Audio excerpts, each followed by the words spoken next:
Olá, pessoal, tudo bem? Meu nome é Daniele Ximenes, professora de língua portuguesa. Na aula de literatura de hoje falaremos sobre Marina Colasanti. E aí, já ouviu falar sobre essa escritora? Já achou ela no Instagram? A escritora de hoje tem uma vasta produção literária e ainda é viva, ainda tem muito a nos ensinar.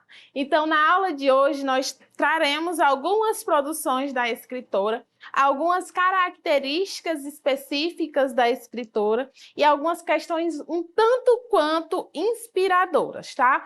E antes de falarmos um pouco das características das obras dela e analisar uma em específico, falaremos um pouco sobre a biografia da autora.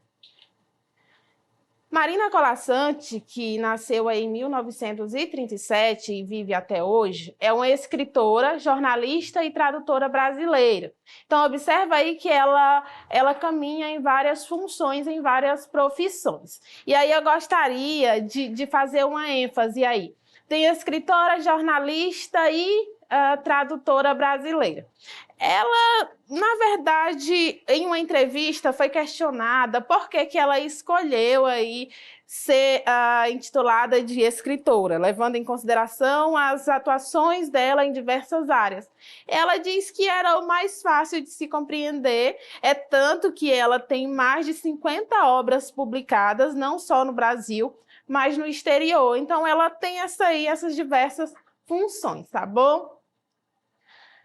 Autora de poesias, contos, literatura infantil e infanto-juvenil, recebeu diversos prêmios, entre eles o Prêmio Jabuti e o Prêmio Portugal Telecom de Literatura. Então, ela recebe premiações extremamente importantes e ela tem um papel essencial na sua produção literária, porque o que ela faz? Ela revisita aí algumas produções anteriores, só que ela reinventa a sua arte. Ela traz uma atualização de algumas obras, ela faz aí algumas características de contos, de fadas anteriores, uma recriação de como se adequa isso na nossa realidade, as mudanças sociais, tá bom? Então, aí embaixo, nós temos a imagem da escritora. Essa imagem é um pouquinho mais antiga, nós temos outras também dela, tá? A autora tem publicado mais de 40 títulos, aí já somam mais de 50, tá, pessoal? Entre eles, literatura infantil e poesia, que nós já tratamos, é tanto que ela trabalha essa literatura infantil de modo que a criança compreenda o mundo em que ela está inserida. Na literatura adulta, reflete sobre os fatos cotidianos, sobre a situação feminina. E aí a gente entra num foco específico da Marina, que ela é uma escritora feminina. E quando ela é questionada acerca dessa característica de ser escritora feminina ou somente escritora, ela gosta de dizer que prefere ser chamada de escritora feminina. Aí ela traz ali toda uma analogia de que o cérebro da mulher é diferente do cérebro do homem em relação a formas de pensar, então a forma de escrita também é diferente.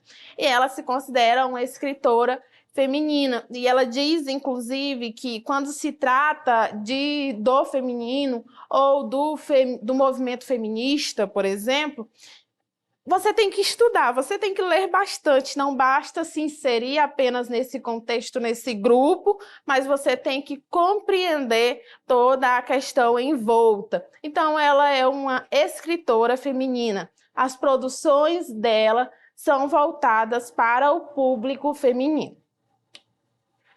Então, ela tem outras temáticas como o amor, a arte e os problemas sociais brasileiros, sem nunca perder a sensibilidade, uma das suas maiores características.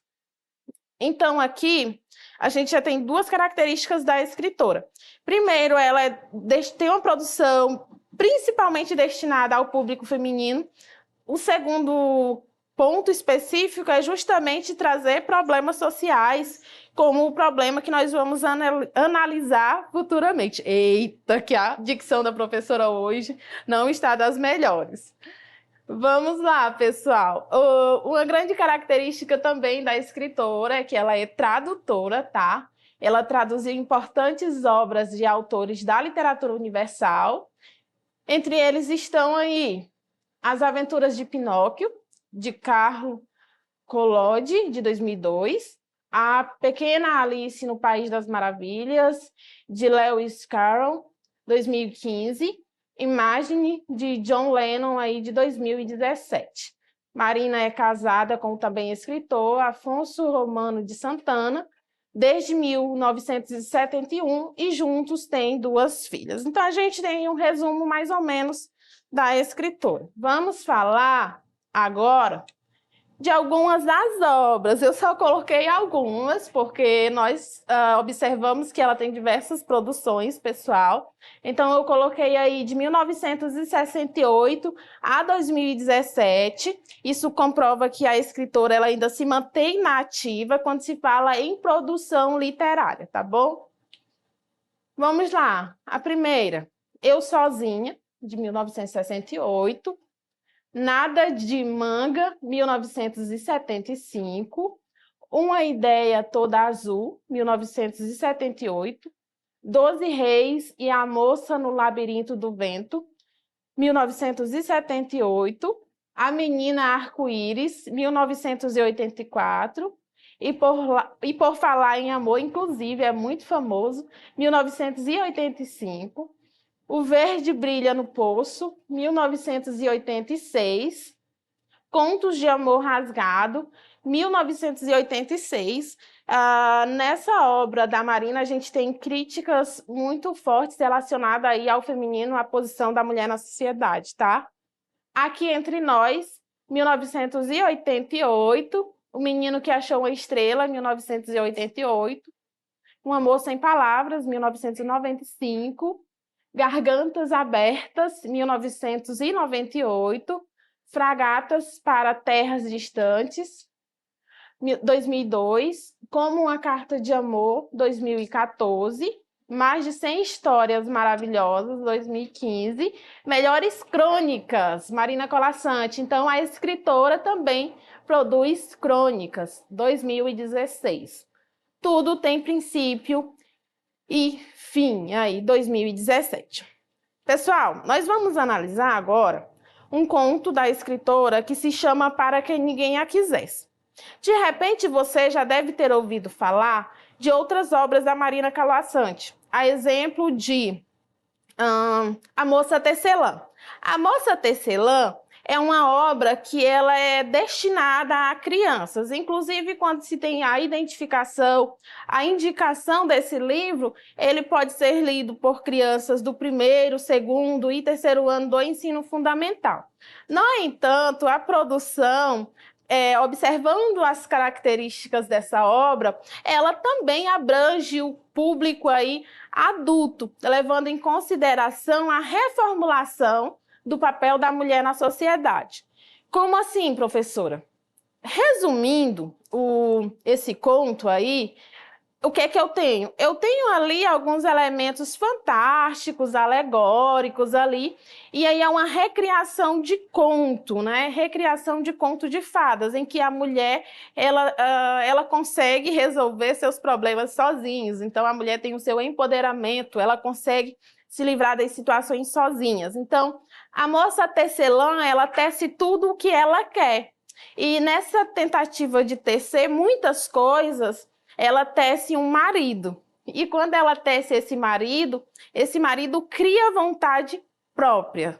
Essa vontade própria, ela é um tanto quanto interesseira. Então, ele vai pedindo que ela teça diversas coisas. Então, pede que ela teça um castelo, cavalos e criados, enfim. E aí ele escolhe, nesse castelo, a mais alta torre e que ela teça lá. Então, que contos de fadas eu tenho ali a mais alta torre, não é? Então, você pode lembrar aí outras narrativas. E aí, o que é que acontece? Quando ela percebe que ela está nessa mais alta torre ali, ela poderia ser resgatada por um príncipe, mas foi o esposo dela quem a aprisionou, e ela começa a desfazer tudo. Ela começa a desfazer o castelo, começa a desfazer os cavalos, as carruagens, enfim, ela consegue destercer, um neologismo aí, tudo, e a partir daí, pessoal, ela mesma resolve seus próprios conflitos. Então, é uma literatura voltada para a criança, mas se a gente for fazer uma análise, observando a ideologia ali por trás, a gente observa essa característica da literatura feminina, tá? Então, vamos lá fazer a leitura da outra obra, que é foco da nossa análise de hoje. Observa, Para que ninguém a quisesse, de Marina Colasanti. O foco central desse conto é justamente a violência contra a mulher ou as situações em que essas mulheres, ou mulheres atuais, estão inseridas aí, né? Mulheres que até hoje estão envoltas nessa situação de violência. Diz assim: porque os homens olhavam demais para sua mulher, mandou que descesse a bainha dos vestidos e parasse de se pintar. Apesar disso, sua beleza chamava a atenção e ele foi obrigado a exigir que eliminasse os decotes, jogasse fora os sapatos de saltos altos. Então, observa que eu tenho a construção aqui, ele foi obrigado. Então, se a gente for analisar essa construção, ela é muito bem escolhida. Quer dizer, ele foi obrigado ou ele escolheu por vontade própria fazer isso, levando em consideração a figura dele enquanto homem. Dos armários, tirou as roupas de seda, da gaveta, tirou todas as joias. Então, observa que ele está tirando aí toda a beleza da mulher, tudo que torna ela aquela mulher. E vendo que ainda assim um outro olhar viril se acendia à passagem dela, pegou a tesoura e tosquiu-lhe os longos cabelos. Então, observa essa situação de violência em que essa mulher está inserida, esse ambiente que não foge, pessoal, de modo algum, da realidade de muitas mulheres ainda na sociedade atual. Embora a gente já tenha aí um tempinho de publicação dessa obra, o que nós observamos? Que o tema abordado ali, ele é atemporal, quer dizer, eu consigo facilmente inserir aqui na sociedade atual. Agora podia viver descansado. Ninguém a olhava 2 vezes. Homem nenhum se interessava por ela. Esquiva como um gato, não mais atravessava praças e evitava sair.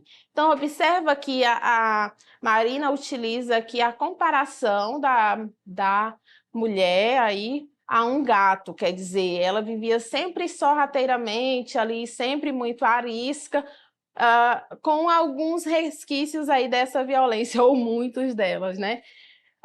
Tão esquiva se fez que ele foi deixando de ocupar-se dela, permitindo que fluísse em silêncio pelos cômodos, mimetizada como os móveis e as sombras. Então, observa que ela começa a ter um efeito aí camaleão, ela se camufla, ela se assemelha aos móveis, porque ela não tem mais vida. Uma fina saudade, porém, começou a alinhavar-se em seus dias, não saudade da mulher, mas do desejo inflamado que tivera por ela. Então, observa aí um outro caráter bem específico acerca dessa sensação de posse. Então, lhe trouxe um batom. No outro dia, um corte de seda. À noite, tirou do bolso uma rosa de cetim para enfeitar-lhe o que restava dos cabelos. Mas ela tinha desaprendido a gostar dessas coisas, nem pensava mais em lhe agradar. Largou o tecido numa gaveta, esqueceu o batom e continuou andando pela casa de vestido de chita, enquanto a rosa desbotava sobre a cômoda. Então, é assim que se encerra esse conto. Ele tem um certo impacto, principalmente para as pessoas que estão inseridas nesse ambiente de violência. Ela vem utilizando os recursos linguísticos, os recursos expressivos da língua, tá, pessoal? Para despertar esse sentimento, para trazer uma literatura feminina, para que mulheres leiam e consigam compreender tudo isso aí a partir da leitura literal ou a partir de uma análise um pouco mais detalhada, a partir do subjetivismo. Agora vamos analisar uma questão comentada. Essa questão comentada é da crônica Eu Sei, Mas Não Devia. Essa crônica é bastante conhecida e ela foi publicada em 1996. Diz assim: eu sei que a gente se acostuma, mas não devia. A gente se acostuma a morar em apartamentos de fundos e a não ter outra vista que não as janelas ao redor. E porque não tem vista, logo se acostuma a não olhar para fora.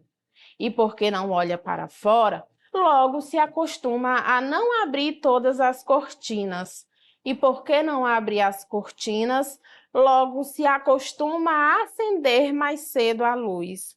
E, à medida que se acostuma, esquece o sol, esquece o ar, esquece a amplidão. E aí, gostou? Bem reflexivo, nos leva a fazer diversas análises. Observa que, para além da leitura literal dessa obra, é necessário que eu observe a utilização desses recursos linguísticos para a construção do sentido, para o efeito desejado ali pela escritora. Vamos ao comando da questão?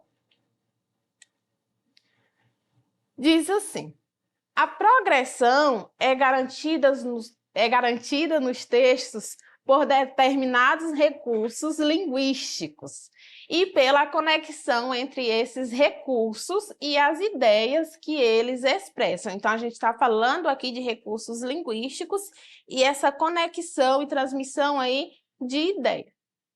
Na crônica, a continuidade textual é construída predominantemente por meio. Então, observa que, embora nós estejamos falando até agora de literatura, de repente eu tenho alguma obra específica ali do escritor, mas que a questão em si necessariamente não seja voltada tão somente para a identificação do contexto em que esta obra está inserida ou a temática. Eu posso observar também a utilização desses recursos na construção do meu texto. E é isso justamente que a questão quer. Vamos lá. Então, a ideia de continuidade textual é construída por meio de letra A, do emprego de vocabulário rebuscado. Eu tenho esse vocabulário de difícil acesso, que é pouco compreendido, possibilitando a elegância do raciocínio. Então, a gente observa aqui, pessoal, que eu não tenho esse vocabulário rebuscado. Eu tenho a língua utilizada aí de forma bonita, a utilização desses recursos linguísticos de forma bem harmônica aí, mas eu não tenho aí termos rebuscados que sejam de difícil acesso ou compreensão. Portanto, não seria a letra A.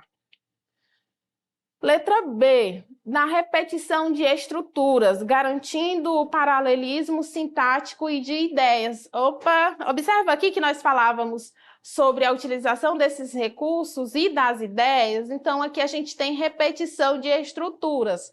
E aí essa seria a assertiva. Onde estão essas repetições, pessoal? Voltando aqui, ó, eu sei que a gente se acostuma, mas não devia, a gente se acostuma. Então, observa aqui que eu tenho essa repetição, ela acontece durante todo o trecho. E, porque não tem vista, observa, e, porque não olha para fora, e, porque não abre as cortinas, e, à medida. Então, observa que a gente tem essas repetições aí, que chegamos à alternativa assertiva. Tá, pessoal? E aí vamos lá observar por que que as outras questões não são as alternativas corretas. O que que eu tenho de caráter linguístico ali que não torna essa questão correta? Letra C, da apresentação de argumentos lógicos constituindo blocos textuais independentes. Então, observa que eu não tenho blocos textuais independentes. Todos esses blocos juntos estabelecem sentido. Letra D, da ordenação de orações justapostas, dispondo as informações de modo paralelo. A gente tem essa apresentação das questões de forma paralela, no entanto, não de forma justaposta, tá? Letra E, da estruturação de frases ambíguas, quer dizer, frases que geram margem para dupla interpretação, para duplo sentido, a gente pode pensar na subjetividade, na interpretação do texto, mas não nessa questão da ambiguidade, tá? Então, aqui nós encerramos a aula de hoje. Eu espero que você tenha gostado da nossa escritora Marina Colasanti. Se você quiser assistir novamente essa aula e outras, é só acessar as nossas plataformas.